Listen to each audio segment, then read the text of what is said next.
कहानी, ना मैं आया गया हूं, ना मैं लाया गया हूं, मैं हरीफ कुन हूं, फरमाया गया हूं। कुन से तखलीक की इब्तिदा होती है और उसके बाद इख्तियार और जिद्दत का तिलिस्म होशरुबा शुरू होता है। इंसानी आंख वो कुछ देख चुकी है जो शायद कभी किसी ख्याल, किसी वुसअत, किसी ध्यान में नहीं आया था। 18वीं सदी वाले लोगों को 19वीं सदी वालों की कहानी महज मौजज़ा लगती है।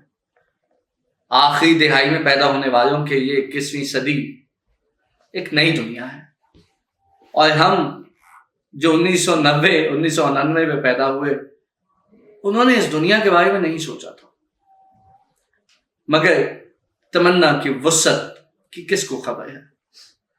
आज की गुफ्तगू इख्तियार, जिद्दत और तहरीक पे होगी। आज की गुफ्तगू में हम कहानी को उन जगहों से गुजारेंगे जहां से तहरीक का सफर शुरू होता है और जहां पे उसकी मेराज आती है। आज हमारे साथ हमारे दोस्त यासर अवान हैं जो डायरेक्टर इनोवेशन है तहरीक के। तहरीक हमेशा से मुख्तलिफ जगहों से होके यहां तक आई है। ये पहले यूसीपी में एक ख्वाब था, फिर ये एक इंक्यूबेटर बना और अब इसको PSI यानी प्रॉब्लम सॉल्विंग इंस्टीट्यूट कहा गया है। अब इसके बारे में कहा जाता है ये बारगाह इश्क है, बेखौफ होके आ। यहां पे सवाल करने पे फतवा नहीं है, यहां पे काविश पे रोक नहीं है और यहां पे कुछ कर गुजरने के ये हौसला और हिम्मत के साथ साथ तालीम खुल के दी जाती है। यासर भाई, क्या गेम है आपकी? गेम हमारी ये है जी कि बच्चे खराब करने के बिजनेस में हो। और आपकी जिंदगी का सफर कैसे शुरू हुआ? हल्के से म्यूजिक के साथ। नहीं, आई थिंक ये इसमें कोई सैड म्यूजिक नहीं। I think I have had a interesting life. अगर ये आज से पीछे चलना शुरू करें तो तकरीबन 20-25 साल से मैं इंडस्ट्री में काम कर रहा हूँ और वो बड़ा रंगीन सा एक्सपीरियंस है। बल्कि मैं उसके लिए खिचड़ी का लफ्ज इस्तेमाल करता हूँ। खिचड़ी का लफ्ज इस तरह से इस्तेमाल करता हूँ कि I work in media, advertisement, publishing. बहुत आगे से, ठीक है, पीछे चला, कराची से शुरू कर। कराची से था, वाज बोर्न इन कराची। ज्यादा अरसे वहां नहीं, ज्यादा अरसे फिर पंजाब में गुजरा। बट फैमिली मेरी जो है एसेंशियली वो चकवाल के इलाके से बिलोंग करती है और it's a very progressive place. वहां से लोग निकल कर आई थिंक दुनिया भर में फैले in terms of getting education. सिर्फ पिंडी तक नहीं, दुनिया भर में। पिंडी तक नहीं, सिर्फ दुनिया भर तक है। पिंडी में भी दुनिया बहुत बड़ी है। पहले और एजुकेशन के पर्सपेक्टिव से, तालीम हासिल करने और लर्निंग के पर्सपेक्टिव से। एंटरप्रेन्योरियल ज़ील कितनी है इसका तो मुझे मालूम नहीं, बट काम करने का बहुत हौसला है और एक्सपेरिमेंट करने का और नई चीजें करने का बहुत हौसला है। तो आई थिंक वो मेरे डीएनए में था। फिर कुछ अपब्रिंगिंग ऐसी थी जिसने मुझे शेप अप किया। इंटरेस्टिंग। कॉलेज कौन सा? स्कूल कॉलेज में बुनियादी तौर पर शुरू में जेलम में एक स्कूल है, दबिस्तान स्कूल, बहुत खूबसूरत। तो वहां से मेरी तालीम का आगाज हुआ। फिर मैंने लाहौर में सिटी स्कूल में तालीम हासिल की। फिर एक गवर्नमेंट साइंस कॉलेज है वादत रोड पे, ठीक है, बड़े बड़े लेजेंडरी लोग वहां से पढ़ चुके हैं, जिसको बेसिकली एडमिशन नहीं मिलता गवर्नमेंट कॉलेज में और FC कॉलेज में और उसके बाद काफी सारे और कॉलेजेस में, तो they end up in science college. But it was an interesting place. उसके बाद फास्ट हुआ का शुरू से किताबों में दिल नहीं लगता था यार। किताबें पढ़ता था बट वो नहीं जो मुझे पढ़ने को कही जाती थी। अच्छा, आप भी ये मंटो है। हाँ, तो मैंने वो बहुत सारी किताबें पढ़ी, लिटरेचर भी पढ़ा, सब कुछ पढ़ा, लेकिन कोर्स की किताब से ना हमेशा ही कुछ बोरियत सी थी। तो मैं हमेशा से प्रैक्टिकल काम करने में ज्यादा इंटरेस्टेड था और उसी पे फोकस रखा। सही। यूनिवर्सिटी कौन सी? सो यूनिवर्सिटी में मैंने I did my BScs from fast. माँ की दुआ से कौन सा? यार माँ की दुआ ही कहेंगे, आई थिंक, और कुछ कह नहीं सकते, बिकॉज बुनियादी तौर पे तो मैं इतना लाइक आदमी नहीं था। और फास्ट का टेस्ट उस जमाने में बहुत, आई थिंक पाकिस्तान में किसी भी यूनिवर्सिटी का टेस्ट इतना टफ नहीं था, इतना फास्ट का टेस्ट था।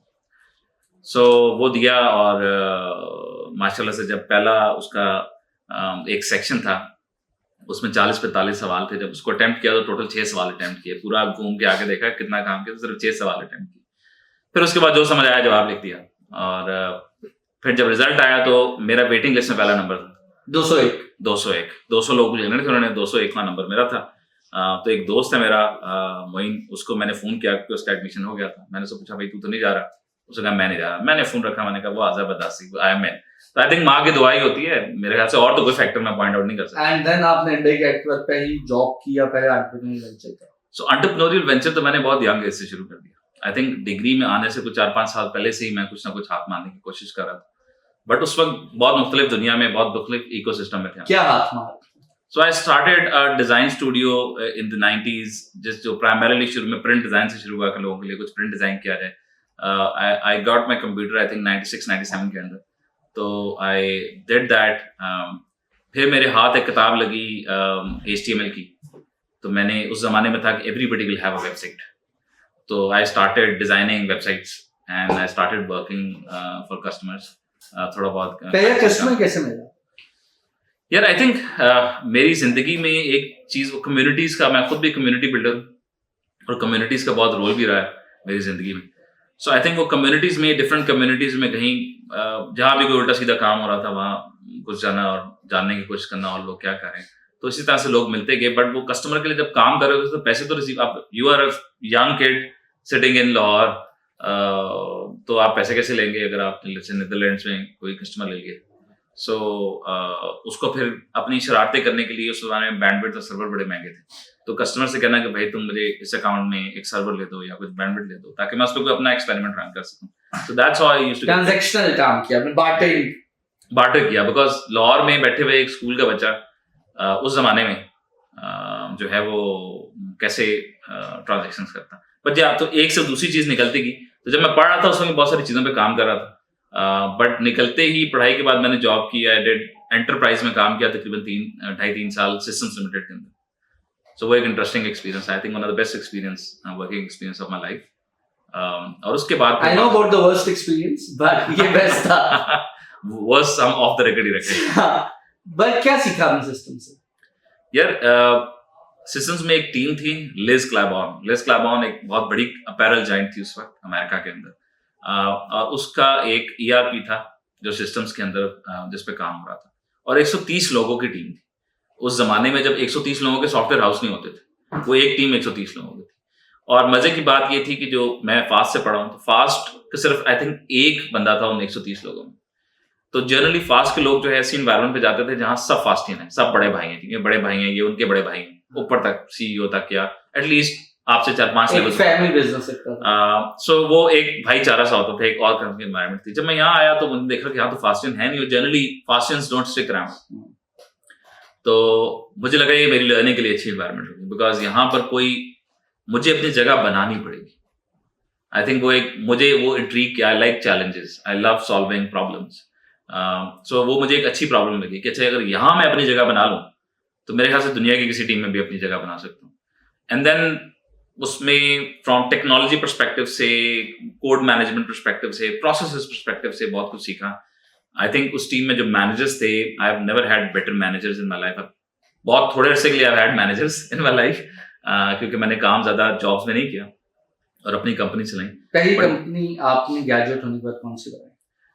हाँ, पहली कंपनी ग्रेजुएट होने के बाद, इट्स बीन सो लॉन्ग, उसका नाम तो मुझे याद नहीं है, बट मुझे याद है कि हम इंश्योरेंस सर्वेयर्स के लिए एक प्रोडक्ट बनाने की कोशिश कर रहे थे, और वो हमने प्रोडक्ट बनाने की कोशिश की, और हमारे पास यूँ समझे कि तकरीबन पहला कस्टमर भी था, और वो कस्टमर हमें एजुकेट करने के लिए तैयार भी था कि प्रोडक्ट क्या बनानी है, बट हम फेल हो गए, हम नहीं बना पाए।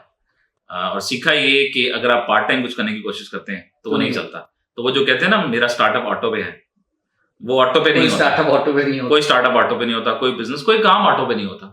ठीक है, सो वो पहले शुरू किया, फिर जॉब पे वापस चला गया, जॉब कर रहा था बल्कि उस वक्त। फिर जब जॉब छोड़ी तो फिर एक डिजिटल मीडिया कंपनी थी, वो शुरू की, और उसके बाद एक मीडिया कंपनी शुरू की, और फिर मीडिया के अंदर और इन्वॉल्व होता गया डिफरेंट वेंचर्स के अंदर। एंड फिर आपने NIC लाहौर ज्वाइन किया?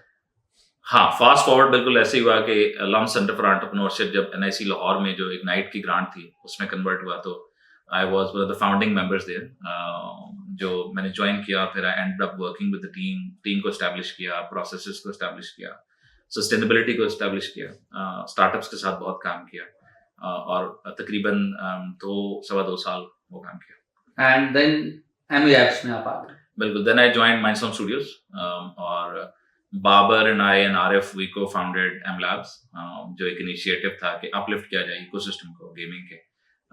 तो उस पे फिर काम किया. और एम लैब्स के बाद आप तकनीक में. एम लैब्स के बाद आई somehow ended up in तकनीक. Yes. What was your favorite failure? Yeah, there are so many of them. ये तो एक बहुत बड़ी किताब है फेलियर्स की, बिकॉज आई थिंक मैंने जिंदगी में फेल ही किया. आई थिंक मैं अल्टीमेट अथॉरिटी हूँ पाकिस्तान में फेलियर्स. बट आई थिंक जो लास्ट वेंचर जब मैंने मेरा मीडिया वेंचर था, we started we trying to work with Turner, Disney, इस तरह के प्लेयर्स के साथ हम टॉप क्वालिटी कंटेंट पाकिस्तान में लाने की कोशिश कर रहे थे, but it was ahead of time. तो वो वेंचर करते हुए मैंने रियलाइज ये किया जब वो फेल हुआ कि एंड मुझे पता नहीं था कि how can I put this into words, ये जो फेलियर है. फिर मैंने एक किताब पढ़ी और उस किताब ने मुझे मालूम हुआ कि जो मेरा फेलियर था उसको मैं डिफाइन कैसे करूं. तो एक किताब है hard things about hard things, Ben Horowitz की. मेरी it's one of the favourite books on startups. तो उस किताब में वो एक कॉन्सेप्ट डिफाइन करता है war time CEO and peace time CEO. तो मैंने रियलाइज किया कि I am a crazy war time CEO. Give me a war to fight and I will fight it to the death. But I'm a terrible peacetime CEO. Give me a running company and I'll probably drive it to the ground because it has all the money, it has no problem to solve, and I get bored and probably end up doing something. And my last venture kuch aise hi tha. I had made my money, so I put all of it in a company and did it. But I think it was peacetime was not great for me. Your favorite heartbreak? Favorite heartbreak? यार कभी किसी लड़की ने तो दिल तोड़ा नहीं मेरा, ना मैंने किसी का तोड़ा. तो वो तो टैलेंट ही नहीं था मेरे ख्याल से मेरे अंदर. रावी यहाँ सब चैन लिखता है. रावी यहाँ सब चैन लिखता है. आई थिंक जिंदगी में बहुत सारी फेलियर्स और तंगियां हैं, बट आई थिंक उनसे सबसे ही कुछ ना कुछ सीखने को है. So I don't think so. नहीं, कुछ इकबाल कहते थे आईना है वो आईना जो शिकस्ता हो तो अजीजत है, निगाह है आईना सास में. कुछ वो वाया कुबेनो जाते वजी तो कुबेनो जाते आसान. यार सो आई थिंक एक और इंटरेस्टिंग फेलियर है, या कुछ एक्सपेरिमेंट्स हैं. मैं समझता हूँ कि one of the company that I did in media, basically उसमें we work with pretty much all the big media houses in Pakistan and set the tone for publishing, digital publishing in Pakistan. I think उसमें कुछ experiments ऐसे हमने run किए थे जो चलते तो आज पाकिस्तान का digital media would have been in a different place. For example, for one of our customers, we launched very early on जब Apple पे subscription आई तो हमने subscription model launch किया और हमने कहा न्यूज को paywall के पीछे ले जाते हैं. That's an experiment जो किसी ने digital पे नहीं किया था. Of course हम अखबार खरीदने के आती हैं, but जब टीवी पे मेन स्ट्रीम मीडिया ग्रो किया तो वो कोई पैसे देने वाला कॉन्सेप्ट नहीं था for the content. It was all free to air जिसको हम कहते हैं. And it did wonders because, and I'm talking really early on जब Apple की subscription आई थी, I don't remember the year. तो our customers were making $40,000-50,000 a month. But then media में ये concept नहीं था. मीडिया में people wanted कि eyeballs होने चाहिए बस. I think उस तरह का experiment अगर stick around करता तो there would have been, I think most media houses would have been making millions of dollars per month, not even per year, subscription से आज. बिकॉज अर्ली ऑन अगर आप टेम्परामेंट सेट करते user का कैसे उसको कंटेंट कंज्यूम करना, that would have been great. मैं और आप हमने वो कहते हैं ना हम दोनों साथ थे और अपनी अपनी नींद में थे, तो हम दोनों ने इंक्यूबेशन की दुनिया इकट्ठे देखी है. और मुझे तो ये लगता है कि ये बहुत महज तेजस्वी दुनिया जो बाहर से बहुत अच्छी लगती है, अंदर कुछ भी नहीं है. बहुत से स्टार्टअप्स हमने देखे जो हॉपिन इंक्यूबेटेशन का कॉन्सेप्ट था कि ये पहले एग्जाम्स में गया, भागा प्लान 9 में आया, भागा एनएससी आया. एक ही तरह की स्टोरी है, अनडिस्क्लोज्ड फंडिंग्स हैं, अनडिस्क्लोज्ड हैं, एक्विजिशंस हैं, और ये बबल बहुत बड़ा है. और ये bubble, how do you see incubation? मतलब पाकिस्तान मुझे लगता है जाती तौर पर कि इंक्यूबेशन के हवाले से हमारे पर्सपेक्टिव्स का काफी लोचा है. यार सो पहले तो मेरा कमेंट होगा जो जिस चीज पे आप रेफर कर रहे हैं. I think early on in the ecosystem ये बहुत हो रहा था कि आप अनडिस्क्लोज फंडिंग्स हो रही हैं, अनडिस्क्लोज एग्जिट्स हो रहे हैं. आई थिंक अब ये पैटर्न बहुत चेंज है, खासतौर पे पिछले 4 सालों में 5 सालों में, बिकॉज ये इंडस्ट्री बहुत ग्रो की है, वेंचर कैपिटल बहुत स्ट्रीमलाइन हो गया है, बहुत ज्यादा नहीं available. And I know it नीचे को आ रहा है, डिक्लाइन है, $300 मिलियन से $30 मिलियन पे आकर हम गिरे हैं पिछले 3-4 साल में, बट एक नेचुरल जर्नी है.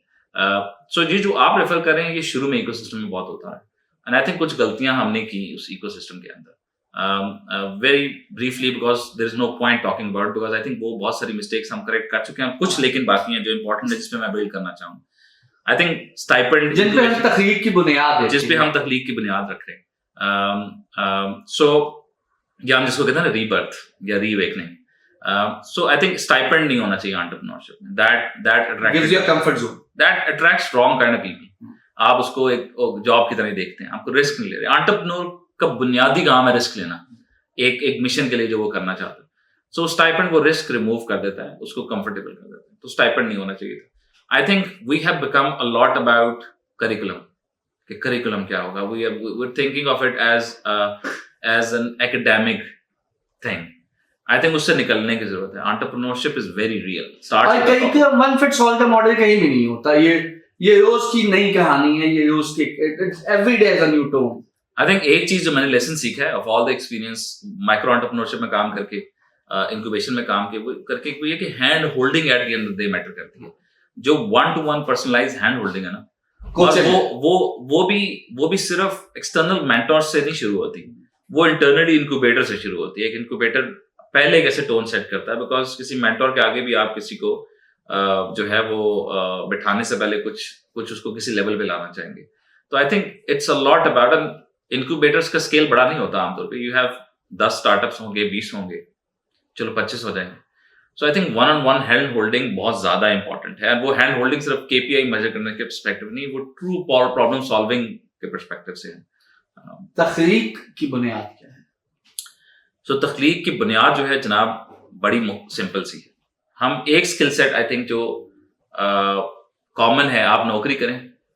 आप अपना कारोबार करें क्रिटिकल थिंकिंग एक एंटरप्रेन्योरियल ट्रेड कहते हैं एम्पैथी बट उसको एक मिनट के लिए हम इन चीजों को साइड पे रख के बात करें critical thinking so critical thinking एक चीज है जो आप सीखते हैं और उसके पहले कुछ बुनियादी चेक्स हैं जो आपको पूरे करने होते हैं तो आपको ओरिएंटेशन हटानी होगी आइडिया से और आपको फोकस करना होगा प्रॉब्लम्स पे सो तख्लीक को हम कहते हैं it's a problem hunting ground हम इसको हम बेसिकली प्रॉब्लम सॉल्विंग इंस्टीट्यूट कह रहे हैं तो उसकी बुनियादी तरीका ये है कि it's a problem hunting ground problems लेके आए हमारे पास and let's try and solve those problems but उससे पहले हमको समझें और फिर सॉल्व करें अब उसका एक बुनियादी तरीका हम बना रहे कि कैसे वो पाथ चलेगा कैसे वो जर्नी होगा एंड उसमें सारी की सारी hand holding is on your problem that you are trying to solve on the solution you are trying to build on the journey that you have और उस पर जो आप challenges face करें अब जब मैं या आप या डॉक्टर हमादी कहते हैं कि we are reimagining तख्लीक तो इसकी क्या मुराद है अभी तक तख्लीक की क्या प्रोग्रेस है what's your starting point so तख्लीक has done about 9 cohorts 80 plus startups ठीक है naturally जो incubators में startups होते हैं वो most of them don't survive because वो early stage होते हैं और ये अच्छी बात है ये एक्चुअली अच्छी बात है अगर if you not making startup successful you should be killing them because there is no point hanging around ventilative नहीं डाल ठीक है so Takhleeq has killed a lot startups from that perspective कि जो चलने ही नहीं चाहिए थे जो wrong problem wrong solution so अब हमारा जो फोकस है दैट फोकस इज अराउंड कुछ इनवर्ड्स है आउटवर्ड फोकस भी है बट हम there is a lot happening inside University of Central Punjab. There are 9 faculties here. यहाँ फूड साइंसेस से लेकर बायोटेक्नोलॉजी तक और उससे आईटी बायोटेक्नोलॉजी से लेकर आईटी तक और बिजनेस तक और लॉ तक हर तरह के और मीडिया तक हर तरह की फील्ड में टैलेंटेड लोग मौजूद हैं और बहुत ज्यादा काम कर रहे हैं अभी कल यहाँ पर जो एग्जीबिशन लगी हुई थी 118 स्टॉल से डिफरेंट फूड की प्रोडक्ट्स हैं जो यहाँ प्रोड्यूस की गई सो हमारा पर्पस ये है कि उनको कैसे कस्टमर ऑब्सेस बनाया जा सकता है ये बड़ा इंपॉर्टेंट है कस्टमर सेंट्रिक नहीं कस्टमर ऑब्सेस्ड क्योंकि कस्टमर सेंट्रिसिटी का जमाना चला गया that's not good enough anymore अब आपको कस्टमर ऑब्सेस बनना पड़ेगा तो हमारा गोल ये है कि प्रॉब्लम ऑब्सेस और कस्टमर ऑब्सेस बने आप कस्टमर ऑब्सेशन मुराद क्या है सो कस्टमर ऑब्सेशन से मुराद ये है कि बड़ी बड़ी ये मजेदार सवाल है मैं हमेशा इस पर तकरीर तो बड़ी लंबी चौड़ी करता हूँ बट शायद मेरे पास कोई एग्जाम्पल नहीं थी इसको बताने की बट कुछ दिन पहले मैं एक कंपनी के लिए एक वर्कशॉप कर रहा था और उस वर्कशॉप में बहुत सारे स्टिकी नोट्स लगाने थे तो हम एक होटल में थे और हमें चैलेंज ये आ रहा था कि ग्लास वॉल पे हमारे स्टिकी नोट स्टिक नहीं कर रहे थे ठीक तो लेकिन जो उसके साथ ग्लास वॉल के साथ पार्टीशन थी और साथ और भी वॉल्स थी जो आपकी रेगुलर वॉल्स होती हैं, उस पर स्टिकी नोट स्टिक कर रहे थे। बट हमने उनसे पूछा, उन्होंने कहा जी पॉलिसी है कि आप नहीं लगा सकते। अच्छा, अंडरस्टैंडेबल है पॉलिसी, बिकॉज आपको चिपकाएंगे दीवार पर, उसको डैमेज करेंगे, बट एक स्टिकी नोट किसी दीवार को डैमेज नहीं करता, ये सबको पता।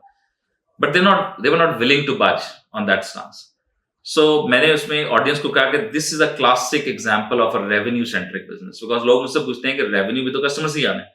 तो revenue centric business is just obsessed with कि हमने अपने आप को ऑप्टिमाइज करना है। एक customer centric business is built around optimizing the customer experience, customer की need. कस्टमर सेंट्रिक होता तो वो customer obsessed business जो है, कस्टमर सेंट्रिक होता तो वो लगाने देते, वो लगाने देते, बिल्कुल। और वो कहते हैं they would have empathized, हाँ ये they have a need, they are facing a problem and they feel you, genuinely हमारा कोई डैमेज नहीं है इसमें, तो they would have let us use the walls.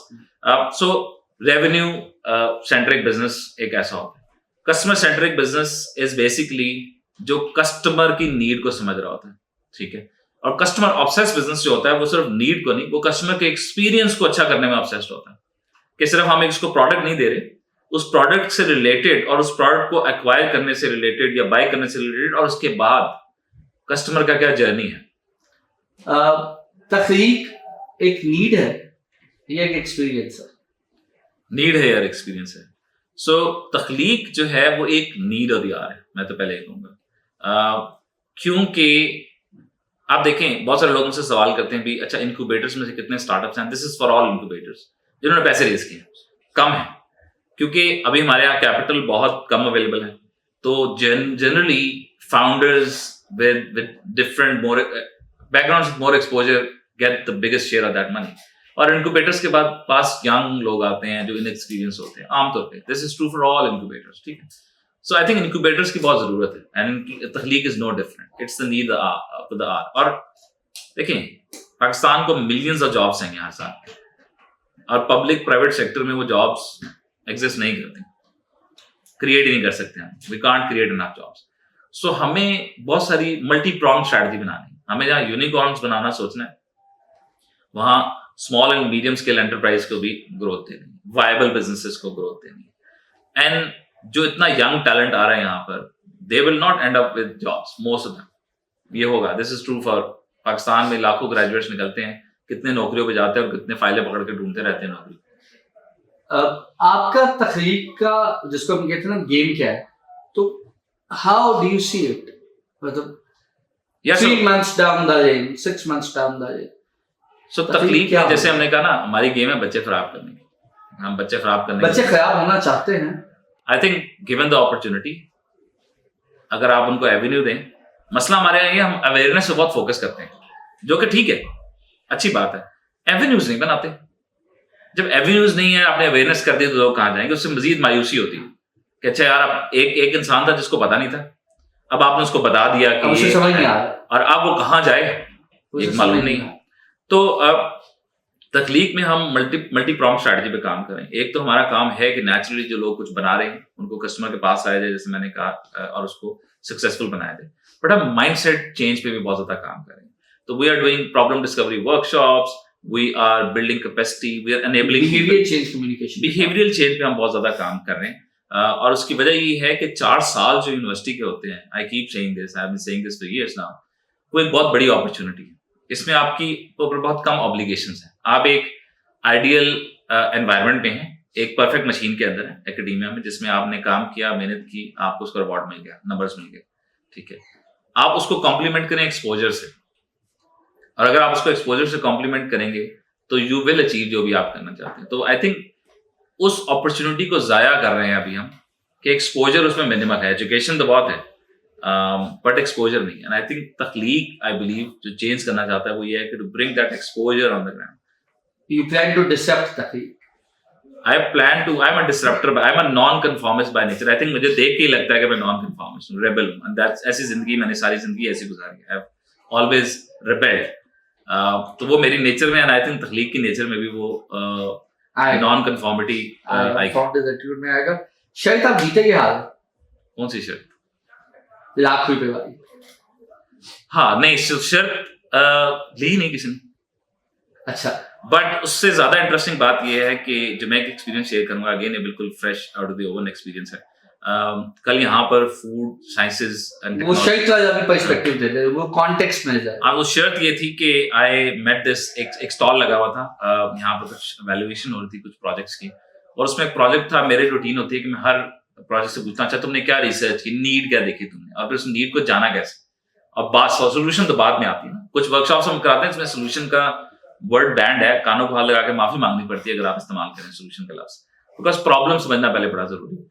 तो हर स्टूडेंट उसमें या हर प्रोडक्ट डिजाइनर कहता है कि मैंने नीड को आइडेंटिफाई किया, मैंने जाकर लोगों को इंटरव्यू किया, तो मैंने ऑफर किया कि अच्छा ये जो प्रोडक्ट बना रहे हो आप, मैं आपको ₹1,00,000 देता हूँ, फंड करता हूँ इसकी मैन्युफैक्चरिंग, आप 250 यूनिट बनाओ और इस तारीख तक जो हम एग्री करेंगे you need to sell those 250 units, और अगर आप 250 यूनिट सेल करो तो प्रॉफिट भी आपका, और मैं 70,000 वापस लूंगा, तो 30,000 वो भी रखो मेरे से।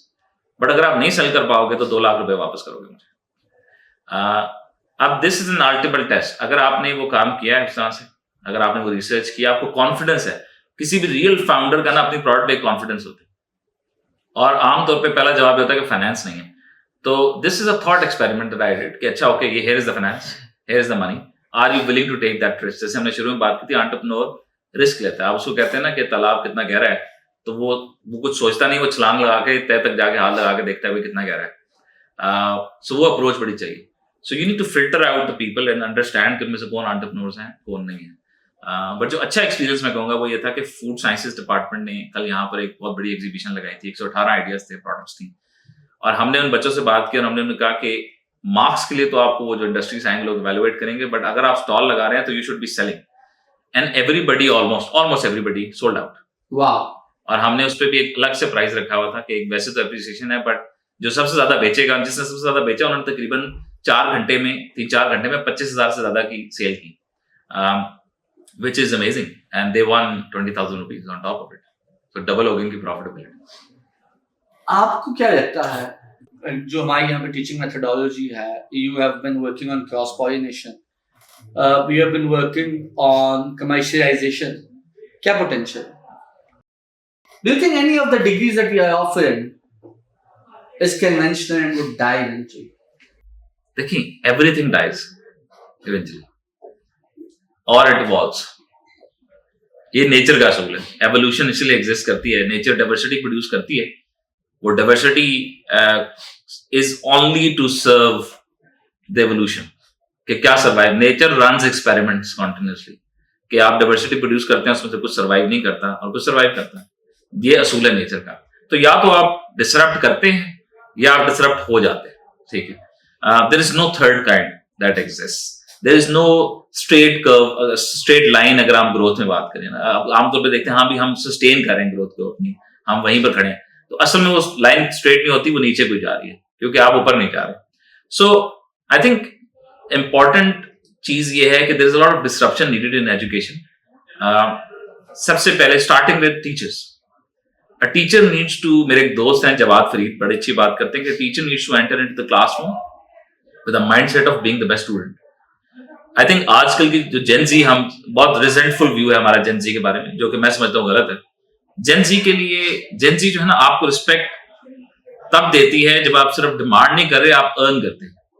थोड़ा सा नेचर मिलेनियल्स में और जेन जी में फर्क है। मिलेनियल्स जो है ना वो डिमांड करने में भी रिस्पेक्ट देते थे, सवाल करते थे, नॉन कन्फॉर्मिस्ट थे मिलेनियल्स भी। लेकिन जेन जी जो है, आप जब तक अर्न नहीं करते ना रिस्पेक्ट, तब तक वो आपको रिस्पेक्ट देते नहीं। तो आई थिंक टीचर्स को ये करना पड़ेगा, जो भी वो उनको सिखा रहे हैं, पढ़ा रहे हैं, टो टू टो कम्पीट करना पड़ेगा टू प्रूव के भी हमें काम अच्छा आता है।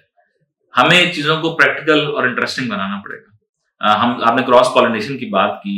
आर ड्रीम इज, तकलीफ स्ट्रीम इज कि इनसाइड यूसीपी बहुत सारे डिपार्टमेंट्स मिलकर काम करें स्टूडेंट। वो जो एक आपका 4 साल की डिग्री का एक्सपोजर है ना, कि आपने ब्लाइंडर्स चढ़ाए हैं, वो घोड़ों पे हम ना कोपे चढ़ाती थी उनका, वो ताकि सीधा देखे भाई, इधर उधर उसको कुछ नजर ना आए, ठीक है। तो वो ब्लाइंडर्स उतरे और आप अपने 4 दोस्तों के अलावा, जिनके साथ आप 4 साल डिग्री में असाइनमेंट्स, प्रोजेक्ट सब कुछ करते हैं, उनसे निकल कर कुछ लोगों से बात करें। सो उनसे निकल कर कुछ लोगों के साथ काम करें। सो तकलीफ में इसको बहुत हम इंकरेज कर रहे हैं। We are collaborating with about 15 societies, diverse societies, from psychology से लेकर टेक्नोलॉजी के अंदर और What excites you the most? In terms of the societies, Yeah, in terms of in generally. In terms general. Here, the energy of the youth. I think मैं बहुत अगर है भाई. अगर यंग लोगों के साथ काम ना करूं तो शायद मैं बिस्तर से भी ना निकलूं अपने.